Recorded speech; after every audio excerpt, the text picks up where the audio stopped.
Hello friends, hello students.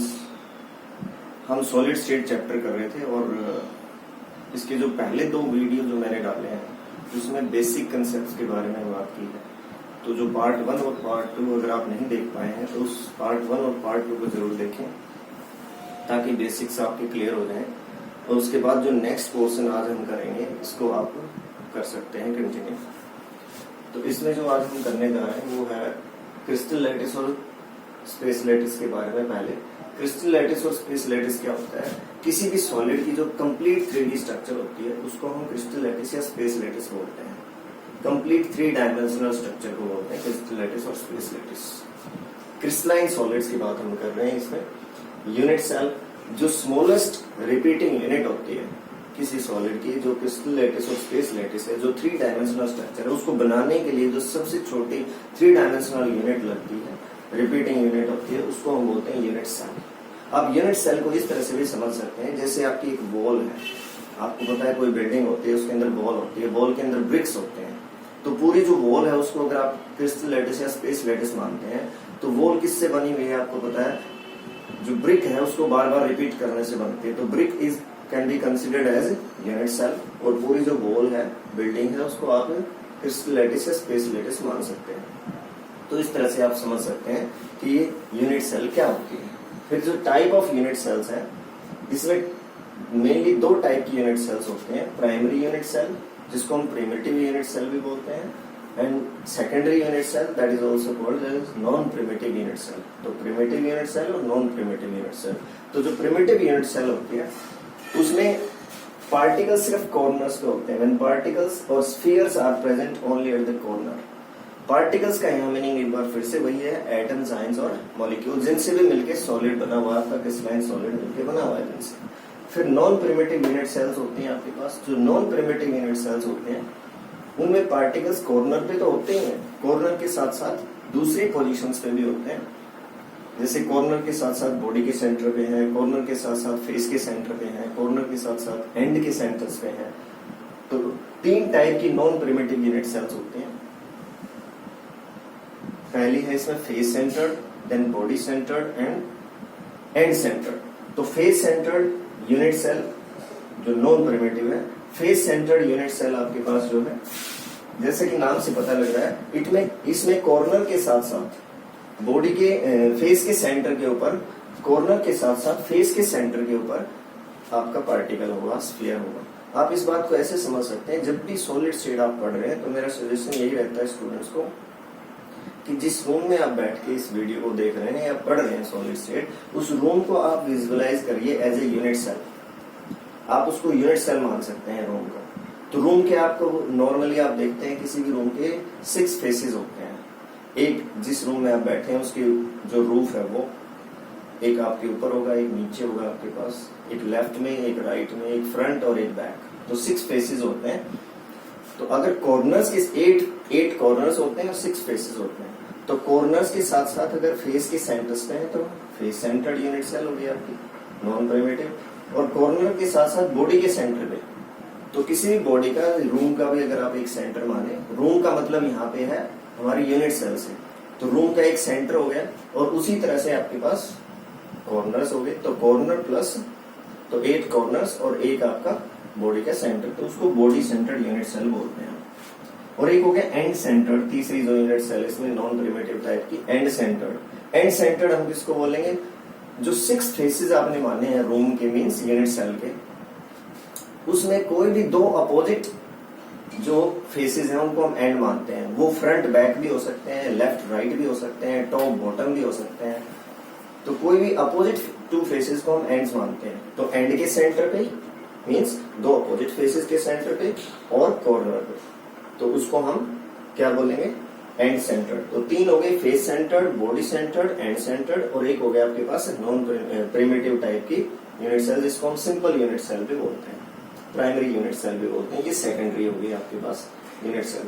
तो इस तरह से हम कह सकते हैं कि हमारे पास टोटल 4 टाइप की यूनिट सेल्स होंगी। 1 is primitive and 3 are non-primitive. तो in total there are 4 type of unit cells are there. तो इसको आपको ध्यान रखना है, याद रखना है इस चीज को। इसके बाद जो आपके पास टाइप ऑफ यूनिट सेल्स है। इन यूनिट सेल्स से मिलकर डिफरेंट टाइप के क्रिस्टल्स बनते हैं। पूरा जो वर्ल्ड है, पूरा यूनिवर्स जो है, वर्ल्ड जो है, अभी तक जो पता लगा है उसके हिसाब से जो क्रिस्टलाइन सॉलिड्स हैं 7 डिफरेंट टाइप की शेप्स में एग्जिस्ट करते हैं। तो जो 7 डिफरेंट टाइप की शेप्स में एग्जिस्ट करते हैं, 3 डायमेंशनल शेप्स में एग्जिस्ट करते हैं, इनको हम क्रिस्टल स्ट्रक्चर बोलते हैं। So there are 7 type of crystal system.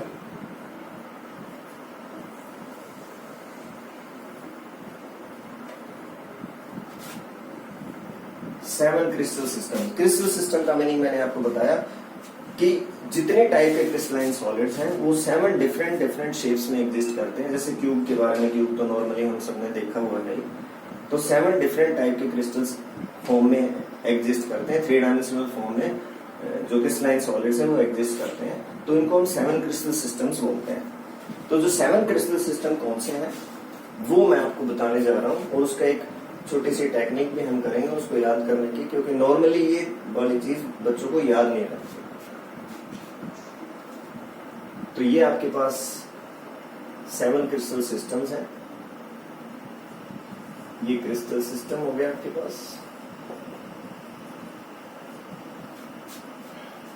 उसमें नंबर ऑफ यूनिट सेल्स कौन सी हैं, कितनी है, नंबर ऑफ यूनिट सेल, और फिर type of unit sales.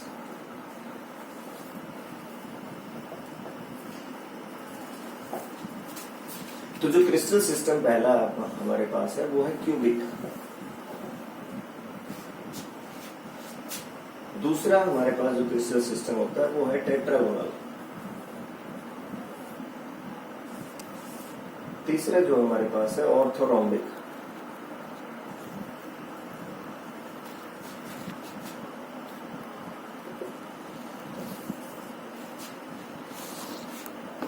Fourth है हमारे पास hexagonal.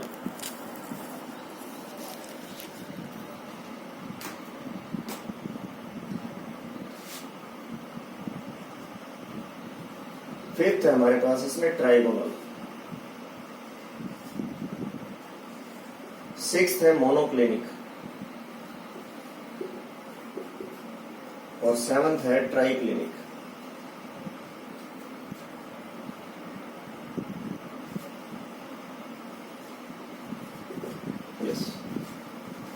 So these are 7 crystal systems: cubic, tetragonal, orthorhombic, hexagonal, trigonal, monoclinic and triclinic।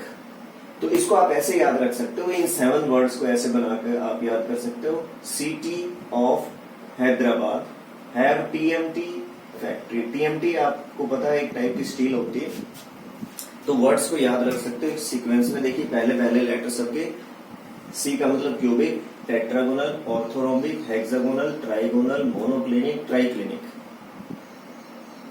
तो cubic, tetragonal, orthorhombic, hexagonal, trigonal, monoclinic, triclinic.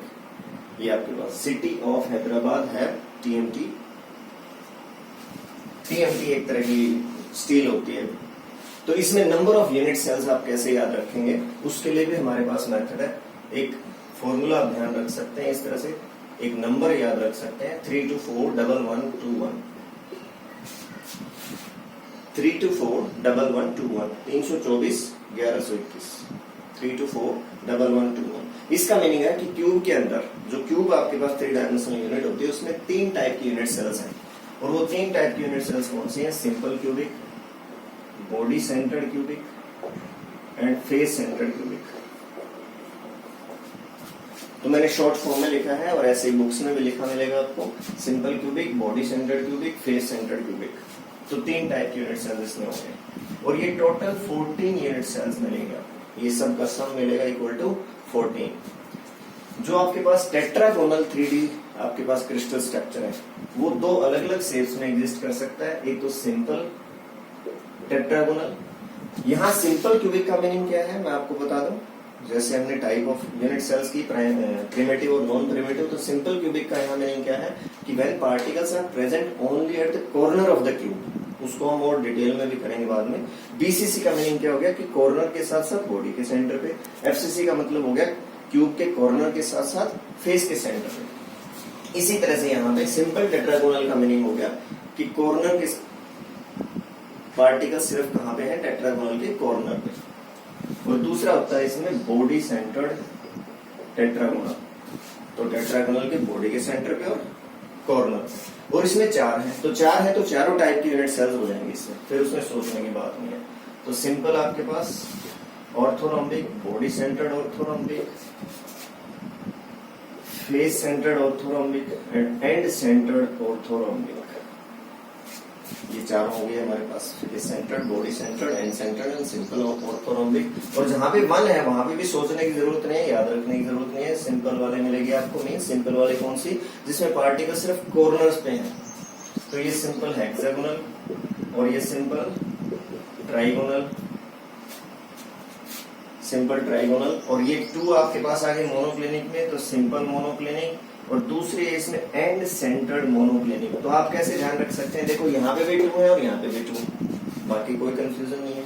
यहाँ पे टू है, यहाँ पे टू है, यहाँ दूसरा कौन सा है, बॉडी सेंटर्ड, और यहाँ सेकंड कौन सा है, एंड सेंटर्ड। तो यहाँ पे सेकंड है एंड सेंटर्ड यूनिट सेल, इनमें कंफ्यूजन है ही नहीं। यहाँ चार के चार है तो वैसे कंफ्यूजन नहीं है। क्यूब में आप वैसे ध्यान रख सकते हो कि सिंपल क्यूबिक, बॉडी सेंटर्ड और फेस सेंटर्ड क्यूबिक। तो टोटल आप देख रहे हैं 14 यूनिट सेल्स है। वैसे अगर आप ध्यान करें तो एक हमारे पास चार टाइप की यूनिट सेल्स होते हैं, तो हर एक क्रिस्टल सिस्टम में अगर चारों टाइप की यूनिट सेल्स हो तो टोटल 28 होनी चाहिए, लेकिन है कितनी, 14 यूनिट सेल्स है। तो पूरे के पूरे जो 7 क्रिस्टल सिस्टम्स हैं उनमें 14 यूनिट सेल्स होते हैं, और ये आपके पास अलग अलग इसकी टाइप्स हैं। ये भी सारे मिला के कितनी आएंगे आपकी, 14 यूनिट सेल्स आएंगी टोटल मिला के। तो ये आपने आई होप कि क्रिस्टल सिस्टम के बारे में पता लग गया होगा। अब एक टर्म इसमें हम रीड करते हैं, पढ़ते हैं, जिसको हम ब्रेविस लैटिस बोलते हैं।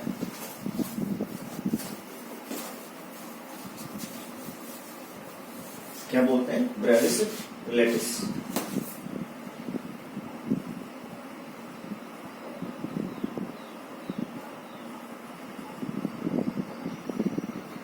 ब्रेविस लैटिस, ब्रेविस लैटिस का मीनिंग है यहाँ पे कि आपने देखा कि 7 टाइप के क्रिस्टल सिस्टम्स हैं और उनमें 14 यूनिट सेल्स हैं। तो ये जो 7 टाइप के क्रिस्टल सिस्टम्स हैं और 14 यूनिट सेल्स हैं, इनको मिला के हम बोलते हैं together called Brevis lattice. 7 crystal system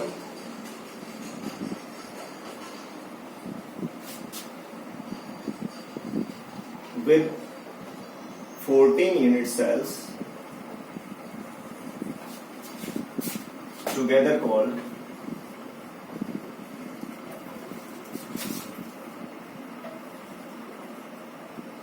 Brevis lattice. इसको मिला के हम बोलेंगे ब्रेविस लैटिस। तो अगर आपसे कोई डेफिनेशन पूछता है तो जैसे यूनिट सेल की डेफिनेशन आपसे पूछ सकते हैं 1 नंबर में, मल्टीपल जो है इसमें ब्रेविस लैटिस की पूछ सकते हैं, और क्रिस्टल लैटिस वगैरह की, स्पेस लैटिस की आपसे पूछ सकते हैं। कौन से उसके अंदर क्रिस्टल स्ट्रक्चर के अंदर कौन सी टाइप की यूनिट सेल्स है वो आपसे पूछ सकते हैं। तो ये आपको पता होना चाहिए, जिसकी मैंने एक छोटी सी आपको टेक्निक भी बताई जो याद करने में आपकी हेल्प करेगी। तो ब्रेविस लैटिस आपको पता लग गया, 7 टाइप के क्रिस्टल सिस्टम्स और 14 यूनिट सेल्स को मिला के हम क्या बोलते हैं, ब्रेविस लैटिस बोलते हैं। अब एक टर्म हम यूज करते हैं जिसको बोलते हैं parameters of the unit cell.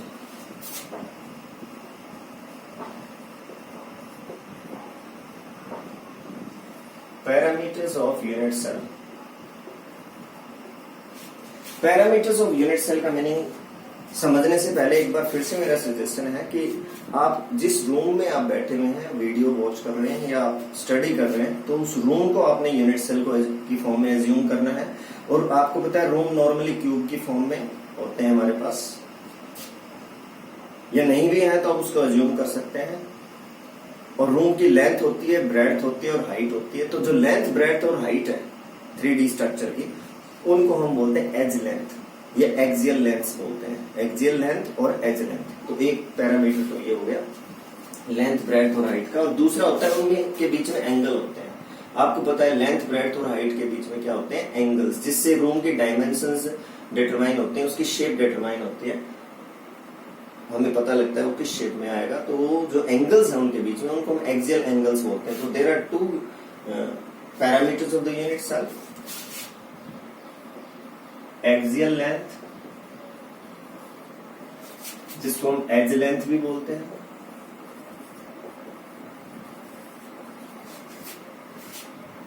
And axial angle. Axial length and axial angle. Angle को हम रिप्रेजेंट करते हैं नॉर्मली अल्फा, बीटा और गामा से। एक्सियल एंगल्स को किससे रिप्रेजेंट करेंगे? Alpha, beta, gamma. और जो एज लेंथ है उसको हम रिप्रेजेंट करते हैं ए, बी और सी लेटर से, small ABC. Small ABC letter से आप इसको रिप्रेजेंट करेंगे और अल्फा, बीटा, गामा से इसको रिप्रेजेंट करेंगे। किसको? जो आपके पास लेंथ, ब्रेड्थ और हाइट है क्यूब की, मान लीजिए क्यूब आपके पास यूनिट सेल है, तो वो एबीसी उसकी लेंथ, ब्रेड्थ और हाइट हो गई। और एंगल उनके बीच में, आपको पता है क्यूब के सारे एंगल 90 डिग्री के होते हैं, तो अल्फा हो चाहे बीटा हो चाहे गामा हो, कोई भी एंगल आपके पास हो तो वो 90 डिग्री का हो जाएगा। तो कौन सी यूनिट सेल के अंदर हमने देखा कि इसमें हमने डिफरेंट टाइप के क्रिस्टल सिस्टम्स किए, तो उन सभी 7 क्रिस्टल सिस्टम्स में क्या क्या एंगल्स होते हैं, कौन कौन सी अल्फा, बीटा, गामा की क्या वैल्यूज हैं, एबीसी की क्या वैल्यूज हैं, वो हम एक टेबल के फॉर्म में अंडरस्टैंड कर रहे हैं। और उस टेबल को भी याद करने का मेथड बताऊंगा मैं। और इस चैप्टर में ये जो टेबल है ये लर्न करना सबसे बड़ी चीज होती है बच्चों के लिए।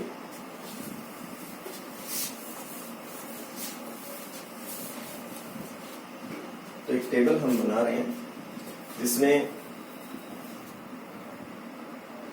यूनिट सेल, ये क्रिस्टल सिस्टम कह लीजिए आप,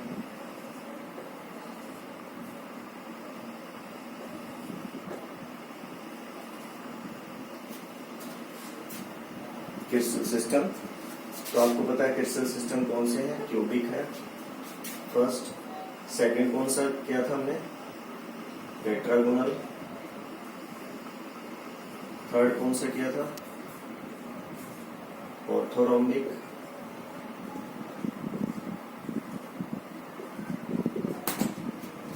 फोर्थ हमने कौन सा किया था? हेक्सागोनल। फिफ्थ हमने कौन सा किया था? ट्राइगोनल।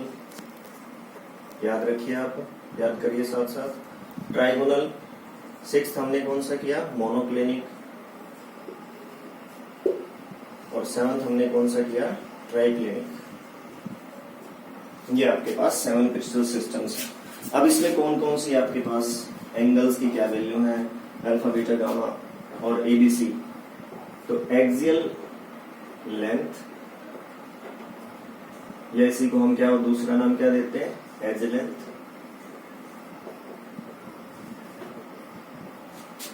और ये आपके पास क्या हो गया? एक्सियल एंगल, जिसको हम अल्फा, बीटा, गामा से रिप्रेजेंट करते हैं, शो करते हैं। तो एक्सियल लेंथ ये आपके पास ए बी सी है, और ये अल्फा, बीटा और गामा है। एक बार फिर से मैं आपको बता देता हूँ कि जो याद दिला दूं कि जो रूम है उसको एज्यूम करके आप इसको बहुत आसानी से अंडरस्टैंड कर सकते हैं, क्योंकि सॉलिड स्टेट आप पढ़ रहे हैं। तो सॉलिड स्टेट एक 3 डायमेंशनल साइंस है, 3 डायमेंशनल केमिस्ट्री है। तो इसको आप विजुअलाइज करके अंडरस्टैंड कर सकते हैं बहुत आसानी से, और अंडरस्टैंडिंग आपकी लंबे टाइम तक रहेगी फिर। तो एक्सियल लेंथ, अब क्यूब आप अगर देखें, विजुअलाइज करें, मैं क्यूब बना के भी दिखाऊंगा आपको अलग से इसमें। तो क्यूब में A is equal to B is equal to C होता है, मीन्स सभी साइड्स एक जैसी हैं उसकी, हम सबको पता है। A is equal to B is equal to सी।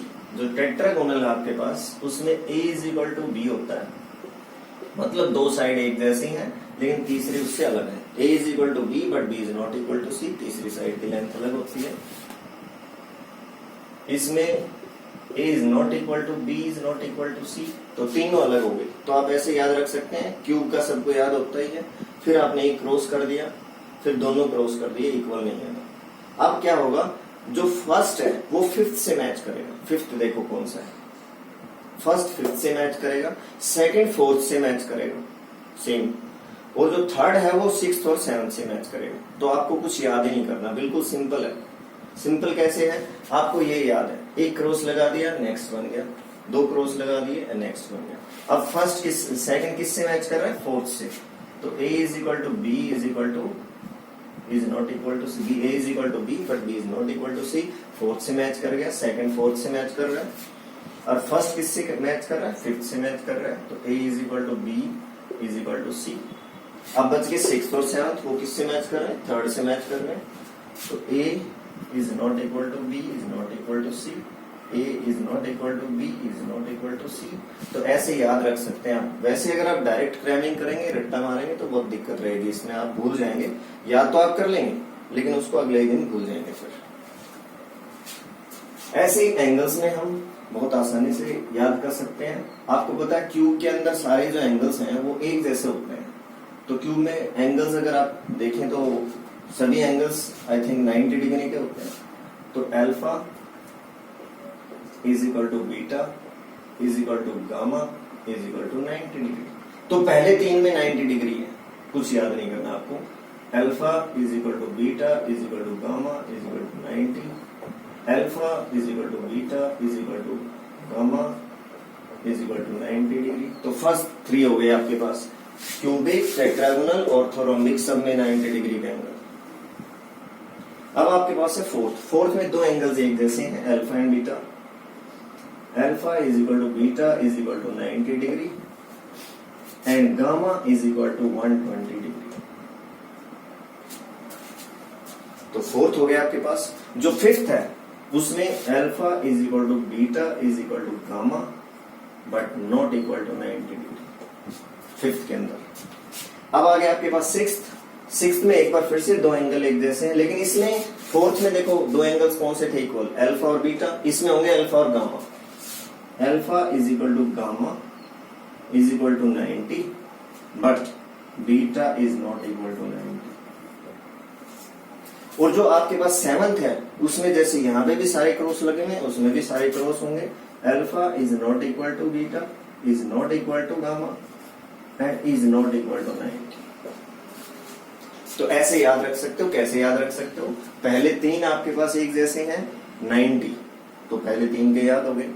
फिर आप ऐसे ध्यान रख सकते हो कि फोर्थ और सिक्स्थ में दो एंगल एक जैसे हैं। फोर्थ में अल्फा और बीटा इक्वल है 90 के, और सिक्स्थ में अल्फा और गामा इक्वल है 90 डिग्री के। और इसमें गामा है आपके पास 120, इसमें आपके पास बीटा है नॉट इक्वल टू 90, और फिर इसमें आपके पास फिफ्थ में इक्वल है बट नॉट इक्वल टू 90, और इसमें कोई भी किसी के इक्वल नहीं है, neither equal to each other nor equal to 90 degree. तो ये आपके पास crystal system, axial length, edge length और एक्सियल एंगल्स को आप बहुत आसानी से इस तरह से याद रख सकते हो। ये टेबल बना के अंडरस्टैंड कर सकते हो, समझ सकते हो। अब इसमें हम जो यूनिट सेल्स के पैरामीटर्स हमने किए हैं, जो टाइप ऑफ यूनिट सेल्स हमने किए हैं, आपके चैप्टर में आगे मेनली जो यूनिट सेल डिस्कस हो रही है वो है क्यूब की यूनिट सेल, जिसमें बॉडी सेंटर, फेस सेंटर और सिंपल क्यूबिक यूनिट सेल्स हैं। तो उसको मैं करके आपको दिखाऊंगा। उसके बाद इसमें हम करेंगे कि स्फीयर्स की क्या कंट्रीब्यूशन होती है, कॉर्नर पे कितनी है, बॉडी सेंटर पे कितनी है, सेंटर पे कितनी है, उसके बारे में बात करेंगे। तो क्यूबिक यूनिट सेल हम 3D फॉर्म में अंडरस्टैंड कर लेते हैं। क्यूबिक यूनिट सेल, तो क्यूबिक में आपको पता है तीन टाइप की यूनिट सेल्स हैं, एक सिंपल क्यूबिक, एक बॉडी सेंटर्ड क्यूबिक, और तीसरी कौन सी है, फेस सेंटर्ड क्यूबिक। तो सिंपल क्यूबिक आपके पास है, इसमें 3 टाइप्स आपको पता है इसकी। फर्स्ट टाइप कौन सी है? फर्स्ट है सिंपल क्यूबिक, जिसको हम SC लिखते हैं, सिंपल क्यूबिक। आप पूरा नाम भी लिख सकते हैं। पार्टिकल सिर्फ कहाँ पे है? क्यूब के कॉर्नर पे। आप इस तरह से बना सकते हैं, इसको बनाने का तरीका भी आपको पता होना चाहिए। देखिए आपने ऐसे लाइन ड्रॉ कर दी,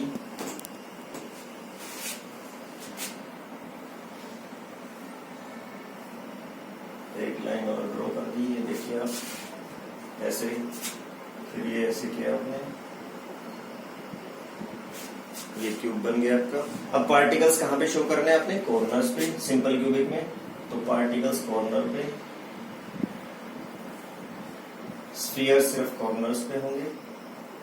तो ये सिंपल क्यूबिक हो गया। ये जो सर्कल मैंने आपको लगाया, ये जो स्फीयर है, ये एटम्स, आयंस, मॉलिक्यूल, स्फीयर्स, जो भी आप इनको बोलते हैं, वो पार्टिकल्स। तो सिंपल क्यूबिक में ये हो गया आपके पास, ऐसे आप इसको शो कर सकते हैं। फिर आपके पास है body centered cubic, BCC unit cell बोलते हैं जिसको हम। सेकेंड क्यूब के अंदर बॉडी सेंटर्ड क्यूबिक, बीसीसी का मतलब बॉडी सेंटर्ड क्यूबिक। तो इसको कैसे बनाएंगे आप, ड्रॉ करेंगे, उसी तरह से आप इसको भी ड्रॉ कर सकते हैं। देखिए कैसे ड्रॉ करेंगे।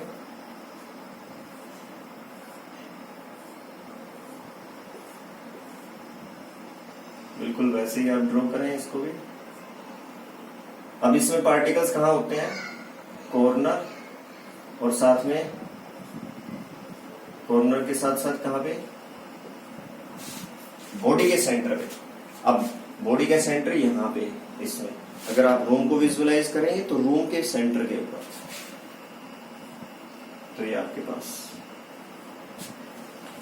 तो ये बॉडी सेंटर पे और ये कॉर्नर्स पे, तो बीसीसी हो गया आपके पास। और थर्ड है इसमें कौन सा,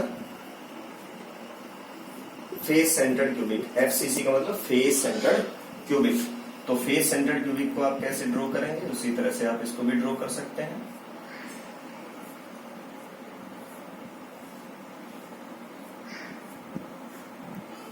कॉर्नर, ये कॉर्नर्स हो गए। अब इसके फेसेस हैं, देखो फेसेस आप समझिए, ये ऊपर वाला, ये नीचे वाला, ये लेफ्ट वाला, ये राइट वाला, ये फ्रंट है, देख पा रहे हैं आप, ये वाला फ्रंट है, और ये बैक वाला फेस। तो एक ऊपर वाले पे बनाएंगे हम, एक नीचे वाले के सेंटर पे, एक लेफ्ट वाले के सेंटर पे, एक राइट वाले के सेंटर पे, एक फ्रंट वाले के सेंटर पे, और एक बैक वाले के सेंटर पे। इसके यहां पे शो कर सकते हैं, यहां पे शो कर सकते हैं आप। तो ये आपके पास रूम के हिसाब से और आसानी से आपको समझ में आएगा। Front, back, left, right, top, bottom, सबके सेंटर पे आप अज्यूम करके इसको समझ सकते हैं कि कैसे मैंने ये बनाया है। Body face centred cubic, body centered cubic and simple cubic, ये 3 टाइप की यूनिट सेल्स आपको मेनली लेके चलनी है आगे। इनकी बहुत अच्छे से अंडरस्टैंडिंग आपकी होनी चाहिए। अब इसमें हम करेंगे contributions of the atoms of the spheres at various positions.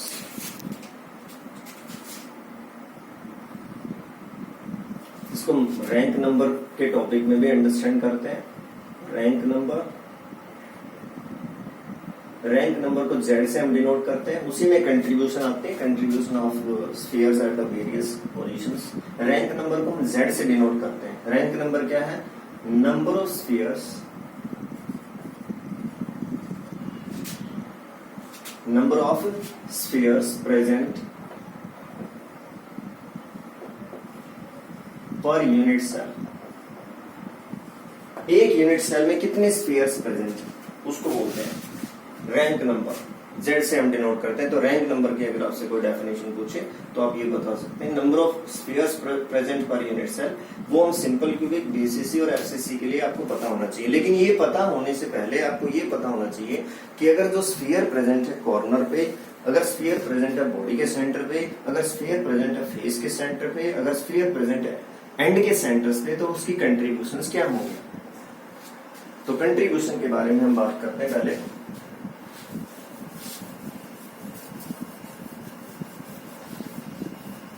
कि अगर स्फीयर प्रेजेंट है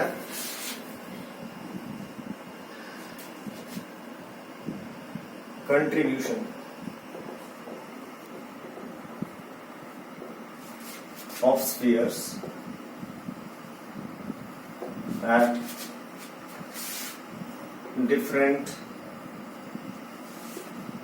पोजीशंस, डिफरेंट पोजीशंस पे स्फीयर्स की कंट्रीब्यूशन।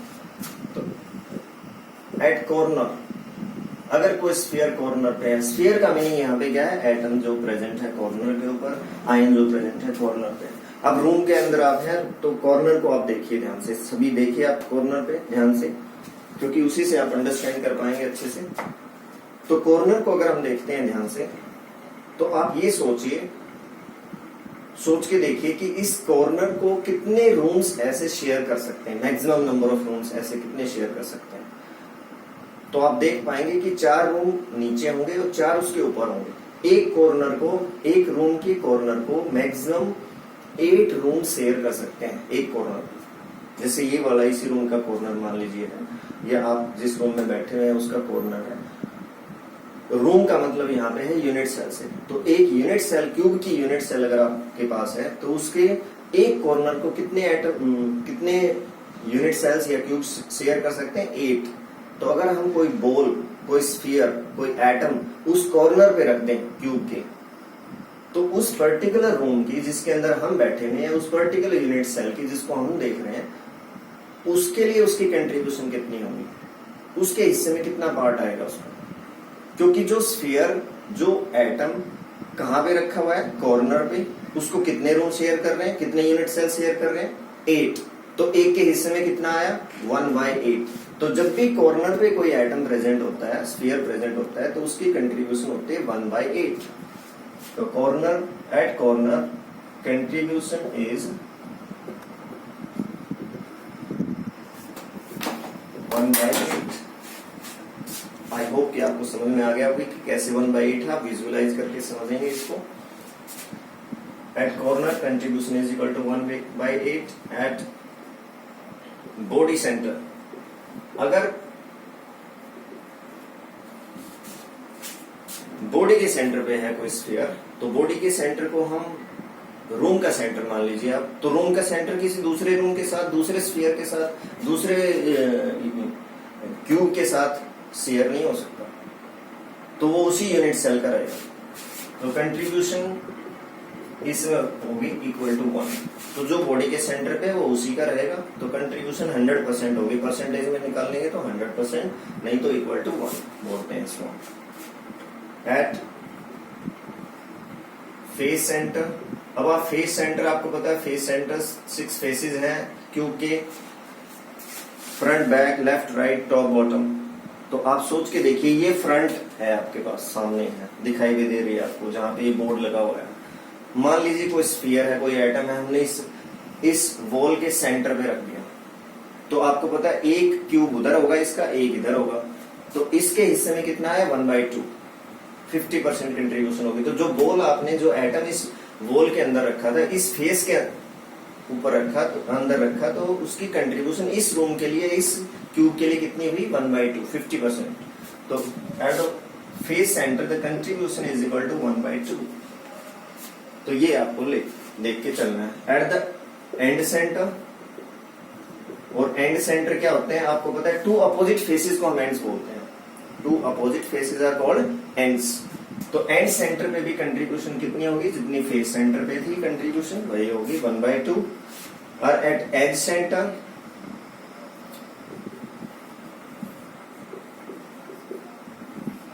एज किनारा होता है, तो किनारे के ऊपर जो एज के सेंटर है आपके पास, एज सेंटर पे आपको पता है किसी, जैसे क्यूब को आप विजुअलाइज करेंगे, देखेंगे, प्रैक्टिकली देखेंगे जहां पे आप बैठे हैं उसको, तो टोटल 12 कॉर्नर्स होते हैं, 12 एजेस होते हैं कॉर्नर्स में। 8 कॉर्नर्स एंड 12 एजेस। 12 एज होते हैं। ये एज है आपके पास, ये वाली एज है। तो टोटल 12 एज होते हैं। तो एज के सेंटर पे अगर कोई भी एटम होगा तो उसकी कंट्रीब्यूशन होगी 1/4। वैसे एज के सेंटर पे कोई एटम या स्फीयर नहीं होता, उस पे वॉइड्स होते हैं, होल्स होते हैं। वॉइड्स और होल्स के बारे में मैं आगे बात करूंगा, लेकिन उसकी कंट्रीब्यूशन कितनी आएगी? 1/4। क्योंकि जो एज का सेंटर है उसको टोटल 4 क्यूब शेयर कर सकते हैं। एक ये वाला, एक इससे उधर, एक इसके ऊपर और एक उस वाले के ऊपर। तो सभी का एज वहां पे आएगा।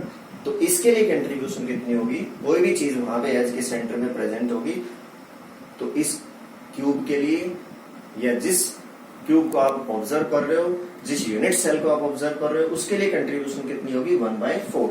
तो एक बार फिर से देख लीजिए आप। कॉर्नर पे कंट्रीब्यूशन है 1/8, बॉडी सेंटर पे 1, फेस सेंटर पे 1/2, एंड सेंटर पे 1/2, एज सेंटर पे 1/4। अब हम क्या निकाल सकते हैं? रैंक नंबर को निकाल सकते हैं। तो अब बीसीसी, एफसीसी और सिंपल क्यूबिक के लिए मैं रैंक नंबर बता रहा हूं कैलकुलेट करके। सो रैंक नंबर या number of spheres present per unit cell rank number for simple cubic unit cell. अब सिंपल क्यूब में आपको पता है पार्टिकल सिर्फ कहां पे प्रेजेंट है, कॉर्नर पे, आपको पता है। अभी डायग्राम हमने बनाया था, दोबारा आप बना सकते हैं। तो एक टोटल 8 कॉर्नर्स हैं और एक की कंट्रीब्यूशन 1/8 है, तो 8 की कितनी हुई, अगर 8 के 8 कॉर्नर्स पे स्फीयर्स प्रेजेंट है तो कंट्रीब्यूशन टोटल कितनी होगी, 1/8 into 8 that is equal to 1। तो देखने में तो आपको लग रहा है कि 8 के 8 कॉर्नर्स पे स्फीयर्स प्रेजेंट है, लेकिन एक्चुअल में सब मिला के कितने स्फीयर के इक्वल है, 1 के इक्वल, क्योंकि बाकी दूसरे क्यूब के साथ भी शेयर्ड है। तो सिंपल क्यूबिक में number of spheres present per unit cell कितना हो गया, 1। और बॉडी सेंटर्ड क्यूबिक में कितना हुआ, 1/8 into 8, क्योंकि बॉडी सेंटर्ड क्यूबिक का मीनिंग क्या है, कॉर्नर प्लस बॉडी का सेंटर। तो कॉर्नर्स की वजह से कंट्रीब्यूशन कितनी हुई, 1 होगी, और बॉडी के सेंटर की वजह से कंट्रीब्यूशन कितनी हुई, वो भी 1 हो गई। तो दोनों मिला के आपके पास कितना हो गया, 2। तो इसके केस में z की वैल्यू आ गई आपके पास 2, इसके केस में z की वैल्यू आपके पास आ गई 1। तो बीसीसी के अंदर z की वैल्यू कितनी आई, 2 आई। z मतलब number of spheres present per unit cell. 2 क्यों आई आपको बताएगी, तो कॉर्नर की वजह से और एक बॉडी के सेंटर की वजह से। और थर्ड आपके पास है एफसीसी, फेस सेंटर्ड क्यूबिक। इसमें कॉर्नर की वजह से कंट्रीब्यूशन एक बार फिर से वही इक्वल टू 1, और फेस के सेंटर की वजह से कंट्रीब्यूशन कितनी आई, आपको पता है 6 फेसेस हैं और एक की कंट्रीब्यूशन है 1/2, तो 6 फेसेस की कितनी हुई, 3 के इक्वल। तो टोटल आपके पास कंट्रीब्यूशन कितनी हुई, 4। तो total number of spheres is equal to 4। तो z की वैल्यू आपके पास इसके लिए कितनी हुई, 4।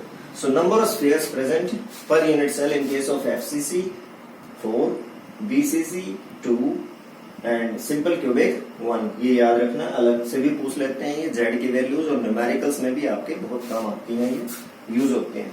और इसके बेस पे 1-2 न्यूमेरिकल्स प्रॉब्लम्स मैं भी आपको करवा के बताऊंगा।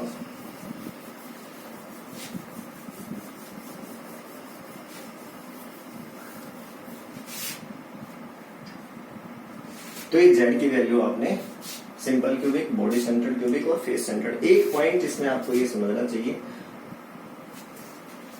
जो हम सॉलिड स्टेट को कवर कर रहे हैं ये एनसीईआरटी का जो लेवल है उससे थोड़ा ज्यादा है, ताकि आपकी अंडरस्टैंडिंग अच्छे से हो और आप थोड़ा कॉम्पिटिटिव एग्जाम को भी अच्छे से फेस कर पाए और किसी तरह की आपको कोई प्रॉब्लम ना हो। तो इसमें एक पॉइंट जो नॉर्मली आपको ध्यान रखना चाहिए वो है बीसीसी के बारे में, कि अगर आपके पास आयनिक बीसीसी हो, आयनिक बीसीसी का मतलब जैसे आपके पास सीजियम क्लोराइड है, तो सीजियम क्लोराइड में सीजियम पॉजिटिव +1 होता है और क्लोराइड आयन होता है Cl नेगेटिव, तो वो आयनिक बीसीसी हो गया। बीसीसी स्ट्रक्चर होती है और आयनिक फॉर्म में हो गया। तो आयनिक उसके केस में बीसीसी में z की वैल्यू 1 होती है 2 की बजाय। देखो z की वैल्यू हमने यहाँ कितने निकाली है, 2 निकाली है, लेकिन ये 2 कब होगी, जब कॉर्नर पे भी वही एटम हो और बॉडी के सेंटर पे भी वही एटम हो। लेकिन अगर अलग हो तो ये देखिए आप, इन केस ऑफ आयनिक बीसीसी, ये याद रखना है आपको। फॉर एग्जाम्पल जैसे मैंने बताया सीजियम क्लोराइड की ऐसी स्ट्रक्चर होती है, सीजियम +1 है, Cl नेगेटिव है इसमें देखिए आप, अगर हम डायग्रामेटिकली देखें,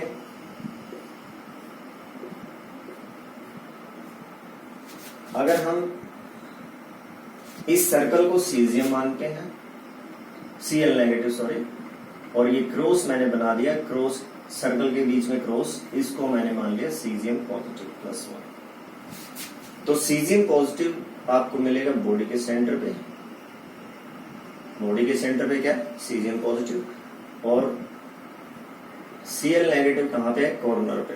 तो आप बताइए, अब आप सभी आप मेरे को बताइए कि टोटल Cl नेगेटिव कितने हुए इसके अंदर। तो Cl नेगेटिव की कंट्रीब्यूशन कितनी हुई, 1/8 into 8 इज इक्वल टू 1। और सीजियम पॉजिटिव की कंट्रीब्यूशन कितनी हुई, बॉडी के सेंटर पे है वो, 1 into 1 इज इक्वल टू 1। तो अगर आप ध्यान से देखेंगे तो ये जो यूनिट सेल है उसमें एक Cl नेगेटिव और एक सीजियम पॉजिटिव है, और जो सीजियम क्लोराइड है उसका फॉर्मूला देखिए आप, उसको बनाने के लिए एक सीजियम पॉजिटिव चाहिए और एक Cl नेगेटिव। तो एक जो आपके पास यूनिट सेल है, जो बीसीसी यूनिट सेल है सीजियम क्लोराइड की, उसमें Z की वैल्यू कितनी आई, फिर इन दोनों से मिला के एक सीजियम क्लोराइड बन रहा है, तो Z की वैल्यू 1 हो गई। That is why Z is equal to 1। अगर ये मान लीजिए बॉडी के सेंटर पे भी सीजियम होता और कॉर्नर पे भी सीजियम होता, तो ये भी सीजियम हो जाता 1, ये भी सीजियम हो जाता 1, और तो 1 + 1 कितना हो जाता 2। लेकिन ये Cl नेगेटिव है, ये सीजियम पॉजिटिव है, तो इसकी वजह से Z की वैल्यू इसमें 1 आ गई। तो ये आपके पास 1 होगा। कब होगा 1? जब आयनिक बेसिस होगा तब। तो ये आपके वैसे एनसीईआरटी सिलेबस में नहीं है, लेकिन आपको ध्यान रखना चाहिए, आपको डिफरेंट टाइप के एग्जाम्स फेस करने होते हैं, उनमें याद रखता है। अब एक दो क्वेश्चन मैं इसमें आपको बता रहा हूँ, क्वेश्चन आप नोट भी कर सकते हैं, वैसे मैं बता देता हूँ। और इसमें इस तरह के क्वेश्चन 1 या 2 नंबर में आ जाते हैं कि मान लीजिए आपके पास एक सॉलिड है, you have a solid which is made up of atoms A and B। A और B स्फीयर से मिलकर बना हुआ है। A is eight the corner, A corner पे है, and B is at the body centre, B body centre पे है। तो मैंने क्या बताया, एक सॉलिड है, उसकी 3 डायमेंशनल स्ट्रक्चर A और B से मिलकर बनी हुई है। A कहाँ पे है? एट कॉर्नर, और B कहाँ पे है? At body centre. B body centre पे है, A कॉर्नर पे है। तो फॉर्मूला बताइए सॉलिड का, what is the formula of the solid. तो इसके केस में जब भी ऐसी कोई प्रॉब्लम आए तो रेशियो निकालते हैं, we have to calculate the ratio. तो रेशियो कैसे निकालेंगे वो आप देखिए। अब कॉर्नर पे है, क्यूब के कॉर्नर पे है, तो आपको पता है 1/8 × 8 इज इक्वल टू 1। तो A की टोटल कंट्रीब्यूशन होगी 1 के इक्वल, और B बॉडी के सेंटर पे है, और बॉडी सेंटर पे कंट्रीब्यूशन 1 होती है, तो 1 × 1 इज इक्वल टू 1, तो B की कंट्रीब्यूशन भी 1 हो गई। अब दोनों की रेशियो क्या आई? 1:1 आई। तो इसलिए आपके पास फॉर्मूला क्या हो गया? AB। ये रेशियो निकालेंगे आप और ये फॉर्मूला आ जाएगा रेशियो के हिसाब से। अगर ये 1 होता और ये 2 होता तो फॉर्मूला क्या हो जाता है? AB2। और ये 2 और ये 1 होता तो फॉर्मूला क्या हो जाता है? A2B। एक क्वेश्चन और करते हैं इसी से related. Say for example we have a solid which is made up of P, Q and R। एक सॉलिड है जो P, Q और R स्फीयर से मिलकर बना हुआ है। P मान लीजिए प्रेजेंट है एट कॉर्नर, P कॉर्नर पे है, Q हमने मान लिया एट द फेस सेंटर, और R मान लीजिए वॉइड्स हैं, होल्स हैं, इंटरस्टिशियल साइड्स हैं, और R हमारे पास है कहां पे? एज सेंटर पे, हम ये मानते हैं। तो P, all the corners are occupied by the P, all the faces are occupied by the Q, and all the edges are occupied by the R। और अब आपको बताना है इसका फॉर्मूला, बताना है आपको इसका। अब इसका फॉर्मूला बताने के लिए एक बार फिर से वही काम करेंगे हम। वो सिंपल थी, ये थोड़ा सा उससे और ऊपर प्रॉब्लम है। इसी तरह से प्रॉब्लम आपके पास आते चले जाएंगे। तो आपको पता है टोटल P की कंट्रीब्यूशन कितनी होगी बच्चों? 1/8 × 8 इज इक्वल टू 1। आप समझ सकते हैं आसानी से। तो टोटल P की कंट्रीब्यूशन ये हो गई। Q की कंट्रीब्यूशन कितनी हो गई? 1/2 × 6 इज इक्वल टू 3। क्योंकि फेस का सेंटर है, तो फेस के सेंटर पे कंट्रीब्यूशन 1/2 होती है, और एज के सेंटर पे बताया था मैंने आपको कंट्रीब्यूशन कितनी होती है? 1/4 होती है। तो 1/4 इंटू बताइए 12, कितने एजेस हैं क्यूब की? तो क्यूब के कॉर्नर पे ये है, फेस के सेंटर पे ये है, और एज सेंटर पे ये है, और क्यूब के एज पे कंट्रीब्यूशन 1/4 है, 12 एज है। तो टोटल कंट्रीब्यूशन कितनी आ गई? ये आ गई। अब रेशियो निकाल लो आप, P, Q और R की रेशियो क्या आई? क्या रेशियो आई? ये 1, ये 3 और ये 3। तो फॉर्मूला क्या बना? PQ3R3। क्या फॉर्मूला बना? PQ3R3। ऐसे आप फॉर्मूला बना सकते हैं, और इसी तरह से बाकी की जो प्रॉब्लम्स हैं वो भी आप कर सकते हैं, डिस्कस सोल्व कर सकते हैं प्रॉब्लम्स को।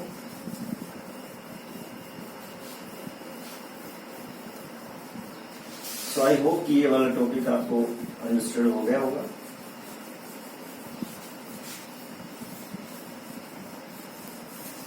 अब इसमें हम करेंगे वॉइड्स के बारे में, वॉइड्स, होल्स, इंटरस्टिशियल साइट्स बोलते हैं। देखो हम एक दो टर्म हम करते हैं। एक टर्म होती है वॉइड और होल, और इंटरस्टिशियल साइट बोलते हैं जिसको हम।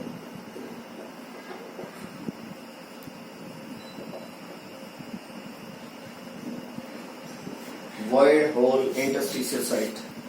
जब हम स्फीयर्स को अरेंज कर देते हैं 3 डायमेंशनल फॉर्म में, तो बीच में खाली जगह बच जाती है। जैसे मान लीजिए सिंपल आपके पास बॉल है, क्रिकेट की बॉल है, या टेबल टेनिस की बॉल है आपके पास, या फुटबॉल है। उन बॉल्स को आप अरेंज कर रहे हैं किसी जगह पे। मान लीजिए कोई रूम दे दिया आपको कि इस रूम के अंदर आप कितने भी बॉल्स ले लीजिए, इस रूम को पूरे को फिल करना अपने बॉल से। तो क्या आप पूरा स्पेस फिल कर पाएंगे, या बीच में कुछ खाली जगह बच जाएगी? आप कितना भी अच्छी तरह से उनको अरेंज कर लीजिए, बीच में खाली जगह कुछ ना कुछ उसमें बचेगी। तो जो स्फीयर्स के बीच में, बॉल्स के बीच में, स्फीयर्स के बीच में जो खाली जगह बच रही, उसी खाली जगह का नाम void, hole, interstitial site, free space. तो ये क्या है? Empty space between spheres. Spheres के बीच में खाली जगह को हम वॉइड करते हैं। इसमें कोऑर्डिनेशन नंबर, ये भी आपको पता होना चाहिए। कोऑर्डिनेशन नंबर, एक नंबर में ये भी पूछ लेते हैं। कोऑर्डिनेशन नंबर होता है number of spheres present in direct touch with a particular sphere. एक पर्टिकुलर स्फीयर के डायरेक्ट टच में कितने स्फीयर है उसको बोलते हैं कोऑर्डिनेशन नंबर। उसको number of spheres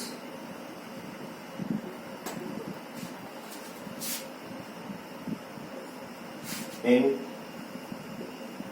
direct contact or touch of a particular sphere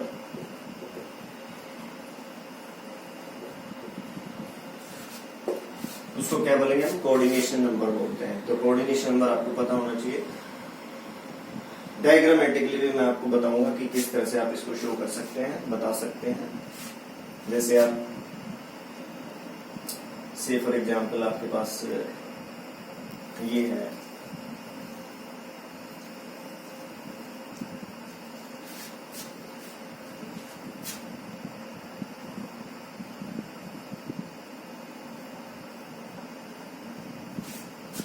तो आप देखिए ये मैंने इसको डार्क कर दिया है थोड़ा। इसके डायरेक्ट टच में कितने स्फीयर्स हैं? अगर आप ध्यान से देखिए 1 2 3 4 5 6, तो इसका कोऑर्डिनेशन नंबर यहाँ पे कितना हो जाएगा फिर? 6। तो number of spheres in direct touch with a particular sphere क्या बोलेंगे उसको? Coordination number. कोऑर्डिनेशन नंबर बोलते हैं। तो वॉइड्स की टाइप मैं आपको बता रहा हूँ। Number and location of types, और number and location of voids and type of voids हम बात कर रहे हैं इसकी।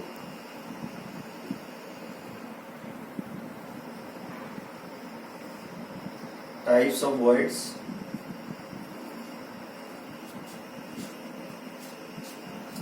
वैसे तो कई टाइप की वॉइड्स हो सकती हैं, लेकिन आपके लिए जो जरूरी है, आपको जो सिलेबस के हिसाब से समझनी है, वो 2 टाइप की वॉइड्स होते हैं। एक वॉइड होती है आपके पास void tetrahedral,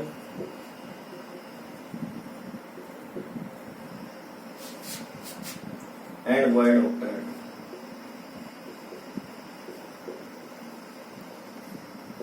void tetrahedral and void octahedral. VT, T का मतलब टेट्राहेड्रल, O का मतलब ऑक्टाहेड्रल। तो void octahedral and void tetrahedral. Void tetrahedral क्या है? अगर कोई वॉइड, वॉइड का मतलब पहले ही पता है आपको कि जो खाली जगह होती है उसको हम एटम्स के बीच में, स्फीयर्स के बीच में, उसको हम वॉइड बोलते हैं। तो अगर फ्री स्पेस, जो एम्प्टी स्पेस है, that is surrounded by the 4 sphere, then it is called void tetrahedral. The void which is surrounded by the 4 sphere. और void octahedral क्या होगी? The void which is surrounded by the 6 spheres. तो जिसके चारों तरफ 6 spheres के बीच में खाली जगह हो तो void octahedral, 4 spheres के बीच में खाली जगह हो तो void tetrahedral। सिंपल में लैंग्वेज में ये हम बोल सकते हैं।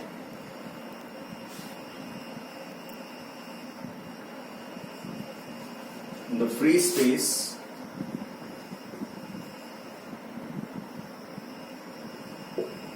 between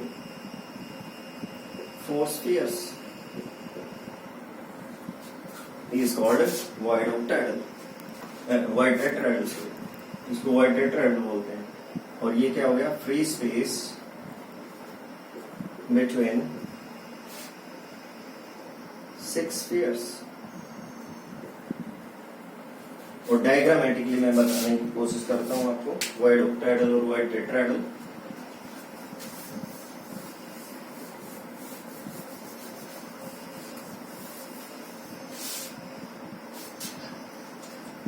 वाइड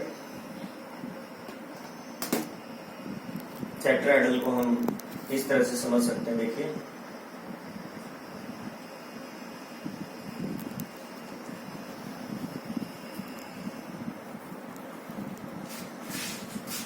ऐसे, ये बीच में खाली जगह है, 4 स्फीयर्स, आई होप आपको दिखाई दे रहे हैं, क्योंकि ये 3D स्ट्रक्चर है तो आप इसको ऐसे समझ सकते हैं। ये इस तरह की शेप होती है टेट्राहेड्रल, मैं बताने की कोशिश कर रहा हूं। एक स्फीयर यहाँ है, एक यहाँ पे है, एक ये है, एक ये। अब बीच में जो बॉन्ड्स आपको दिखाई दे रहे हैं, जो लाइंस नजर आ रही हैं, इन लाइंस को आप हटा दीजिए। इन चारों स्फीयर्स को, इन सब के बीच में एंगल होता है 109.5। तो इन लाइंस को हटा के इनको बीच में क्लोज लेके आइए एक दूसरे के।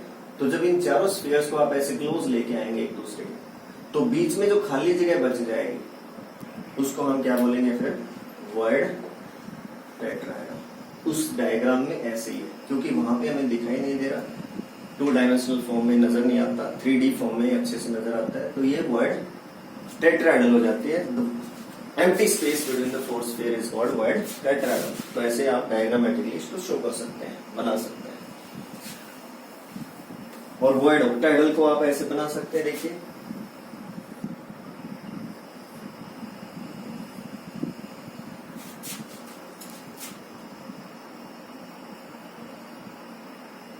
तीन स्फीयर्स आपके पास हैं, ये ऐसे देखिए,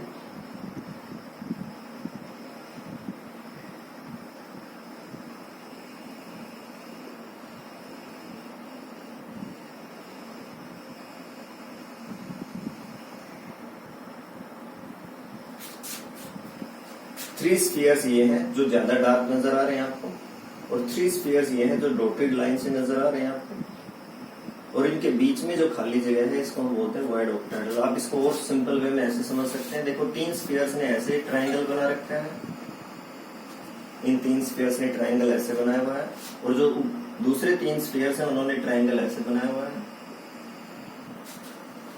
और यहाँ पे बीच में खाली जगह है इनके, and that space is called wide octahedral. इसको और सिंपल वे में आप समझ सकते हैं, देखिए ऐसे 4 स्फीयर्स, आई होप आपको नजर आ रहे होंगे, ये टच कर रहे हैं एक दूसरे को। एक स्फीयर इसके ऊपर हो गया, और एक जो 6 स्फीयर है वो दिखाई नहीं दे रहा हमें, इसके पीछे, इस वाले स्फीयर के पीछे है, तो उसको, इन सब के बीच में खाली जगह है, इसको वाइड ऑक्टाहेड्रल। तो 1 2 3 4 और ये 5th, और इसके पीछे है वो 6th, तो wide octahedral. The void or the free space which is surrounded by the 6th sphere is called wide octahedral.